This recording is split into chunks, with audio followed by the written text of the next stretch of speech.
교재 66페이지입니다. 하나님은 모세를 애굽으로 보내시며 지팡이가 뱀이 되는 기적과 손이 나병으로 하얗게 변하는 능력을 보여주십니다. 만약 바로왕이 이 기사를 믿지 않을 때에는 나일강의 물이 피가 되는 이적을 예비하시며 모세가 소명을 잘 감당하도록 그의 형 아론을 붙여주십니다. 모세는 가족들과 함께 애굽으로 가는 도중 아들들에게 할례를 행하고 애굽에서 백성들에게 하나님의 말씀을 전하고 이적을 행하였습니다. 드디어 모세와 아론은 바로 앞에 서서 이스라엘 백성들을 보내줄 것을 요청합니다.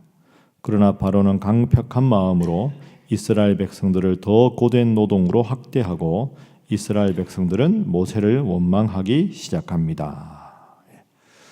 드디어 이제 바로 앞으로 모세가 나가는 장면입니다. 그 4장에서는 하나님께서 모세에게 내가 능력으로 함께 해주겠다 이런 약속을 하시는 장면.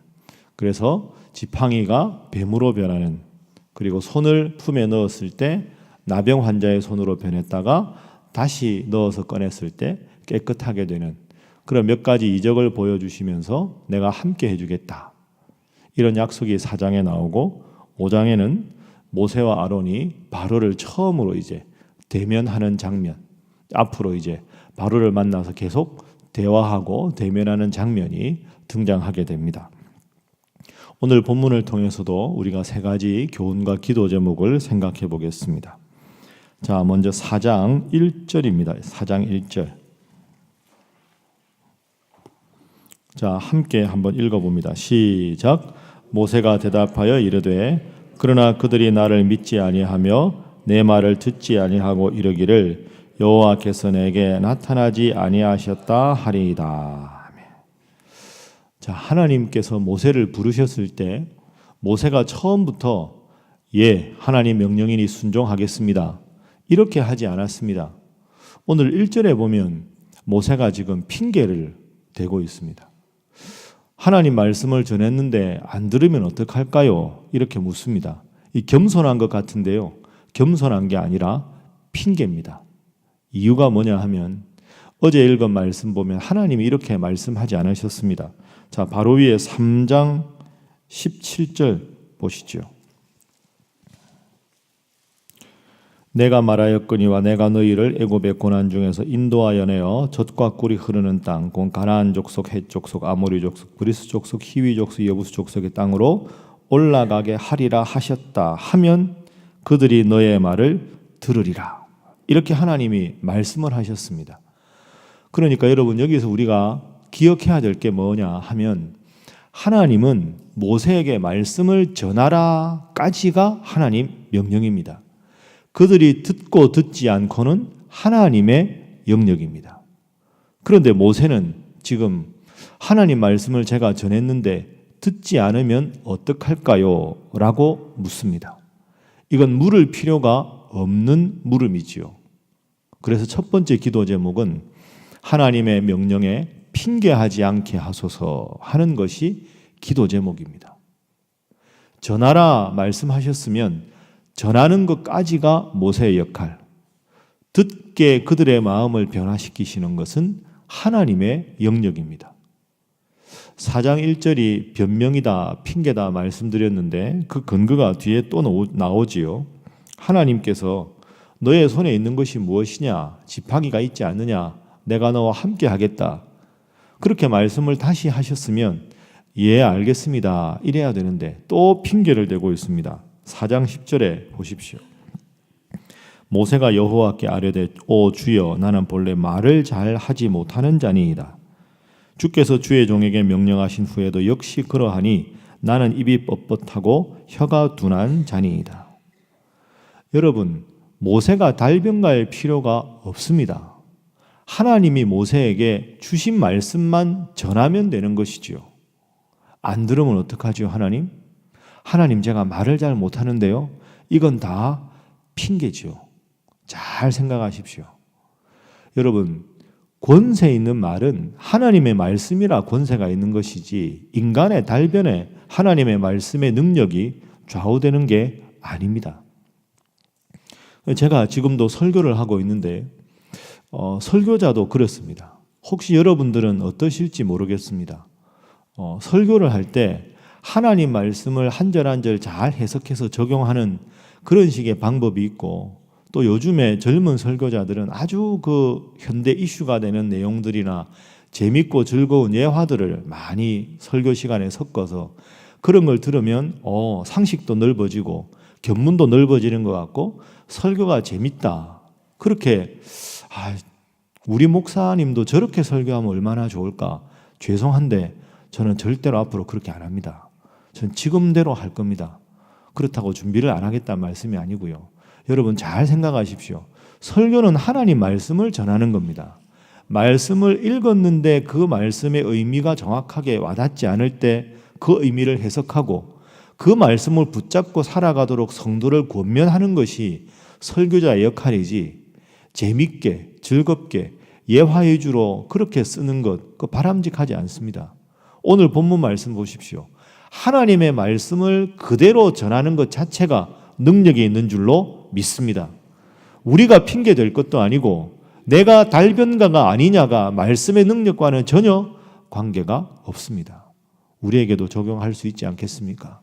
하나님이 여러분에게 이런 사명을 감당하라 하고 주실 때 우리가 해야 될 일은 하나님 부족하지만 하나님께서 명령하시니 믿고 나가겠습니다.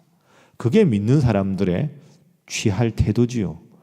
부족한 거 알고도 하나님이 주십니다. 그러나 하나님 명령만 믿고 나가면 능력은 누가 주십니까? 하나님이 주십니다. 그래서 여러분 교회가 하시는 모든 일이나 여러분 하나님 맡겨주신 모든 일에 겸손하게 순종하고 인간적인 핑계는 대지 않으시고 주님만 바라보시기를 주님 이름으로 부탁합니다. 그것이 첫 번째 기도 제목입니다. 자, 두 번째 기도 제목은 위대한 조력자가 되게 하소서 하는 기도 제목입니다. 위대한 조력자, 조력자는 곁에서 돕는 인물이지요. 오늘 본문 말씀을 쭉 읽다 보면 스쳐 지나가기 쉬운데 중요한 조력자들이 등장합니다. 누구냐 하면 모세의 장인 이드로, 그리고 모세의 아내인 십보라입니다. 자, 어떤 사람들인지 한번 보지요. 4장 18절 함께 한번 읽어보겠습니다. 시작. 모세가 그의 장인 이드로에게로 돌아가서 그에게 이르되 내가 애굽에 있는 내 형제들에게로 돌아가서 그들이 아직 살아있는지 알아보려 하오니 나로 가게 하소서. 이드로가 모세에게 평안히 가라 하니라. 아멘. 여러분, 이드로가 모세의 장인입니다. 지금 이 이야기를 나눌 때가 모세가 80세가 되었을 때지요. 우리가 어제 모세의 인생을 한번 생각해 봤지만 모세가 40세 살인죄를 저지르고 40년간 미디안 광야에서 목동 생활을 합니다. 이드로의 목자로서 이제 모든 재산을 관리하고 양치는 사람이 됩니다. 그리고 80세가 되었을 때 오늘 장인에게 하나님 명령하시니 떠나겠습니다 하고 떠납니다. 자, 여러분이 이드로라고 한번 가정해 보십시오. 이드로는 제사장입니다. 그런데 미디안 제사장이기 때문에 하나님을 믿는 제사장이 아닙니다. 이방신을 섬기는 제사장인데 그 밑에서 오갈 데 없는 나그네였던 모세를 거두어서 40년간 먹고 살게 해주고 자기 딸과 결혼도 시키고 그리고 여러 목축을 하게 했습니다. 그런데 모세가 지금 뭐라고 이야기합니까? 내 형제들에게로 돌아가겠습니다.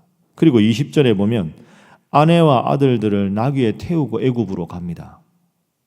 이드로 입장에서 평안하게 가라고 말하기가 어렵습니다. 너 참 사위지만 배은망덕하다.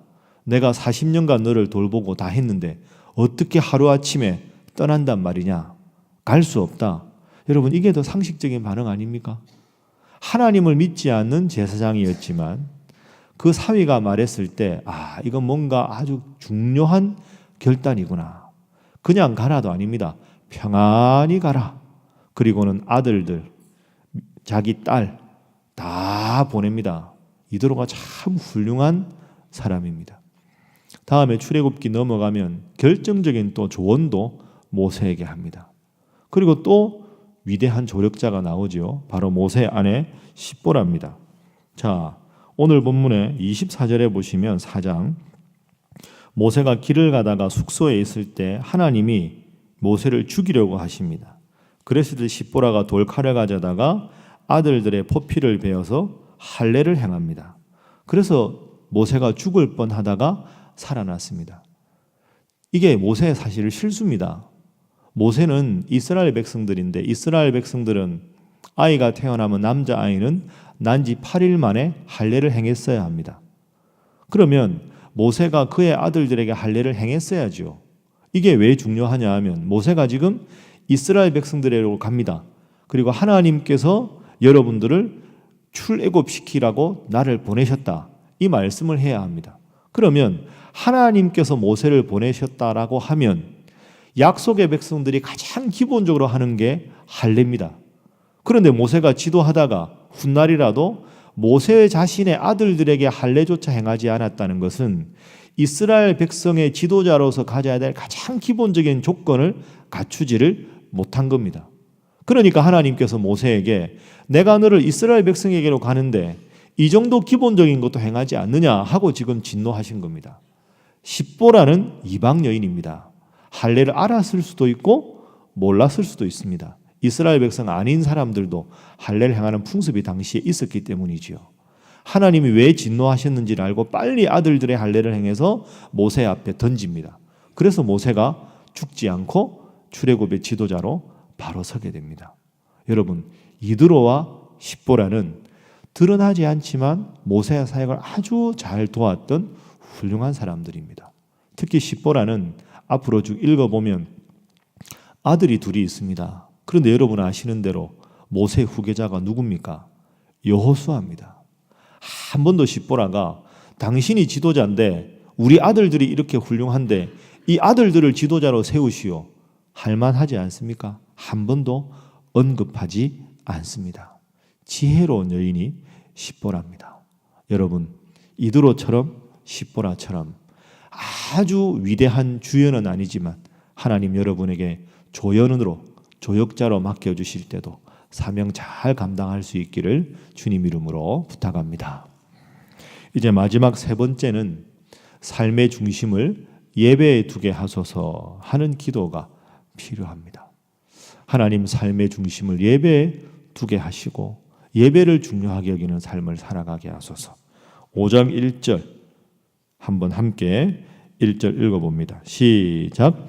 그 후에 모세와 아론이 바로에게 가서 이르되 이스라엘의 하나님 여호와께서 이렇게 말씀하시기를 내 백성을 보내라.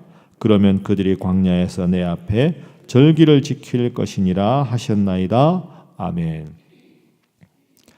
여러분, 하나님의 관점에서 왜 이스라엘 백성들을 그렇게 애굽에서 나와서 가나안 땅에 들어가게 하셨을까요? 오늘 본문에 보면 내 백성을 보내라. 그들이 절기를 지킬 것이다. 더 쉽게 말하면 내 앞에서 예배를 드리게 할 것이다. 출애굽에서 가나안 땅에 들어가는 가장 중요한 하나님의 의도는 예배 공동체로 세우기 위해서입니다. 애굽에서 이방신을 섬기는 그곳에서는 다들 이방신을 섬기니까 하나님 앞에 예배드리는 공동체로 세우기가 힘들지요.